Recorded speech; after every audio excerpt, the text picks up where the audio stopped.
Quel bilan vous tirez chacun, à la fois en binôme et à la fois individuellement, de la saison qui s'est achevée il y a quelques semaines maintenant, c'était à Berlin? Alors je commence individuellement, moi je suis plus satisfait de ma saison, je continue dans ma progression. J'ai fait plus de podiums que l'année dernière, je termine mieux au classement général, donc le bilan est plutôt satisfaisant. Alors on rappelle, roller, marathon, vitesse. Vous avez fait plusieurs distances là où on est resté toute la saison sur du format marathon. C'est le format marathon, c'est 42 km, sauf une course un peu plus longue qui s'appelle la Rolathlon, 103 km. Voilà, que vous aviez fait quelques temps avant, là c'était à la rentrée il me semble. C'était en juin. Ouais, c'était juste avant les vacances, voilà, Ouais. c'est ça. Ça change beaucoup de choses dans une préparation. Le Rolathlon par exemple, là, on est sur Non. quasiment plus de 2 fois plus. Hein. Bah, là, en fait, faut gérer par rapport à la distance, forcément. Après, avoir une prépa spécifique pour le rolathlon, non, étant donné qu'on est quand même des grands fondeurs. Donc voilà, ça nous pose pas trop de problèmes. Ouais, non, là, sur les départs comme ça, sur les courses avec les élites, départs groupés, ouais, le principal objectif, c'est de suivre le rythme imposé par eux et puis de décrocher le plus tard possible. Musculairement, qu'est-ce qui travaille le plus dans votre discipline là? Les quadriceps. Les quadriceps, les fessiers et puis le bas du dos, les lombaires, parce que c'est là où on a le Ouais, plus vous mal. tirez beaucoup, ouais. Mais voilà. Et du coup, ça, c'est quelque chose qu'on entretient au quotidien, c'est-à-dire dans l'entraînement, vous faites que du roller ou alors vous faites du hors roller aussi? Non, on fait du hors roller aussi. D'ailleurs, là, on va commencer, on va reprendre là, Ouais, parce qu'on va la rattaquer saison hivernale, ouais. On va faire beaucoup de travail au sol, d'imitation patinage, un peu de musculation, de la prépa générale, hein, comme on fait dans tous les autres Toutes les sports. sports, ouais. Est-ce qu'il y a une réglementation stricte sur l'utilisation du roller? Alors, c'est lié au format de la course et puis de la catégorie d'âge, en fait. Nous, on utilise des roulements de 125 mm, donc des grandes roues, qui ne sont autorisées que sur les marathons. Sur un semi-marathon, on ne peut pas rouler avec des roues aussi grandes, on roule en 110 mm. On a aussi, nous, des platines de 110 mm qu'on utilisait actuellement pour les championnats de France route, ce qui n'est pas du tout notre spécialité. Hein. Et peut-être que le règlement va évoluer pour qu'on puisse garder, nous, les vétérans, les 125. Sur le fond, qu'est-ce que ça change, l'utilisation la taille? Bah, c'est surtout lié à la maniabilité on va appeler ça du châssis, c'est-à-dire la platine où sont fixées les roues, la vivacité, les relances.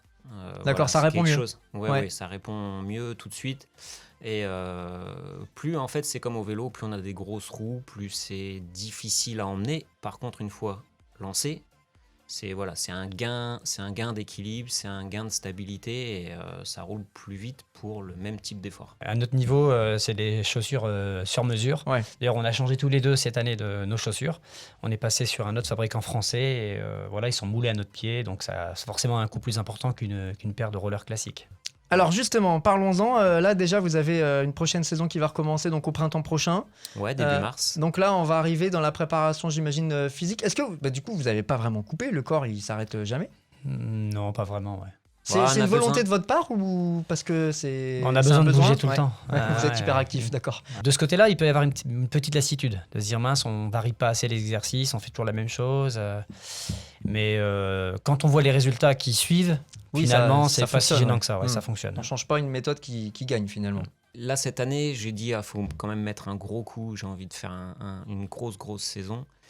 Et puis, j'ai un objectif qui me tient vraiment à cœur. Là, c'est septembre de l'année prochaine. Ok. C'est les championnats d'Europe. Ce sera où? C'est en Allemagne, Ok. à Hanovre. C'est un des titres qui me manque. Et du coup, j'ai envie de bien faire. Ça se chambre un peu entre vous deux là du coup ou pas? Non, pas trop. Oh, non. Ça se titille. Tout à l'heure, j'essayais de vous titiller entre celui qui regarde dans le rétro et celui qui va regarder C'est devant. souvent le cas. C'est souvent Christophe qui est devant moi, on va pas se mentir. Hein. Il est toujours devant moi, mais l'écart commence à se réduire. Donc, il faut qu'il fasse attention. Voilà, donc moi je voulais que ça se chambre. Non, mais il n'y a pas de... Même si Benoît passait devant moi, attention, on s'entraîne ensemble, on fournit les efforts ensemble. Dans les courses, on est toujours c'est un vrai binôme que vous formez. Bah oui, oui. on essaye de faire des trucs à deux. Donc, on se... C'est une vraie force, Respect. ça, parce que je sais pas si parmi vos concurrents, il y a d'autres qui fonctionnent comme ça vraiment par équipe, que ce soit en binôme ou plus finalement, où finalement vous êtes un peu c'est un peu unique tout ça. Moi, je pense qu'on est un peu à part. Donc c'est une force. Ouais, c'est une force, carrément. Ouais. Ce que vous nous expliquiez tout à l'heure, le premier qui met une attaque pour tester un petit peu l'adversité, puis ensuite qui prépare le terrain pour le deuxième. Ouais.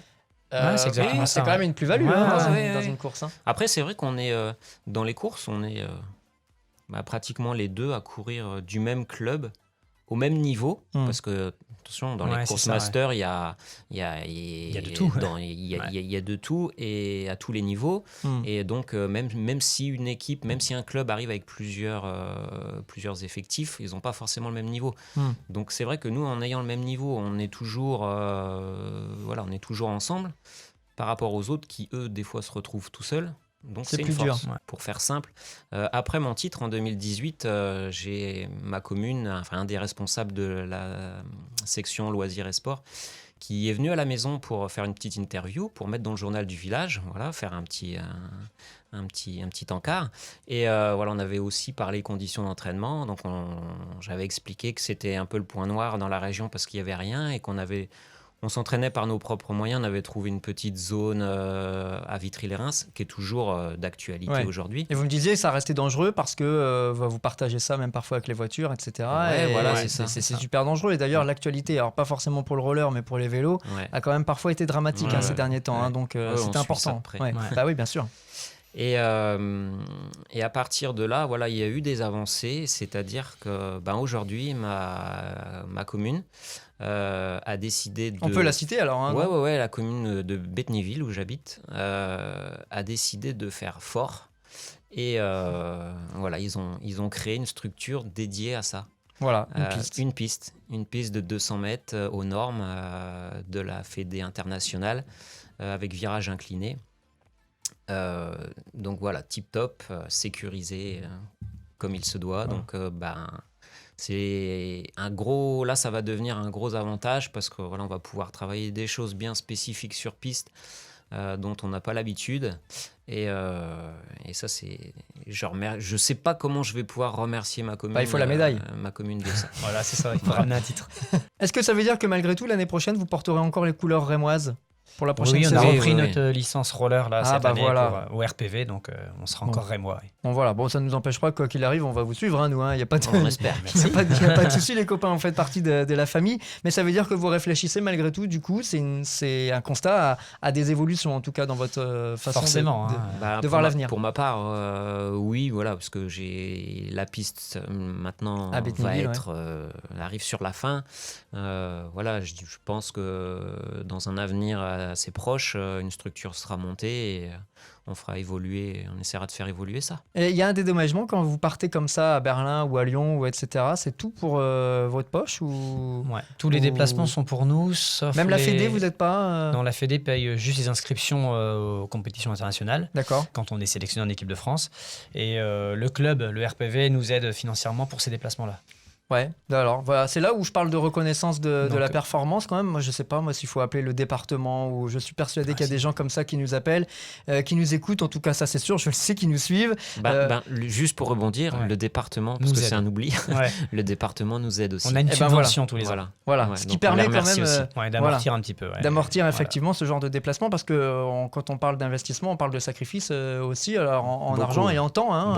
Beaucoup. Vous partez les week-ends. Je sais que vous êtes suivis et que vous avez la chance d'avoir des familles qui vous soutiennent, ça c'est important. On salue toutes les familles du coup aussi. Mais c'est vrai que l'environnement il est hyper important quand même pour la réussite. J'ai juste une dernière question à vous poser parce qu'on est quand même sur une radio où on diffuse beaucoup de musique. Est-ce que à l'entraînement ou en compétition ou avant une compétition, vous êtes un peu branché musique? Non, à l'entraînement, on n'écoute pas du tout de musique. Focus complète. On est complètement concentré sur ce qu'on fait. C'est vrai, c'est un truc de dingue ça. C'est rare quand même, sachez-le. Non. Et sinon, dans la vie de tous les jours, ou alors après une victoire, après un titre ou après un podium, Christophe, Benoît, on écoute quoi? Plutôt rock, un peu. Même pas. C'est dingue ça. Moi, j'ai écouté pas mal et j'aimais bien. Mais juste avant les championnats du monde, parce que je trouvais que ça y faisait référence assez fortement, c'était le coach là de Soprano. Ah oui, qui cartonne, ça a duré les 15 jours avant les championnats du monde, histoire de mettre un petit coup de boost, et puis voilà.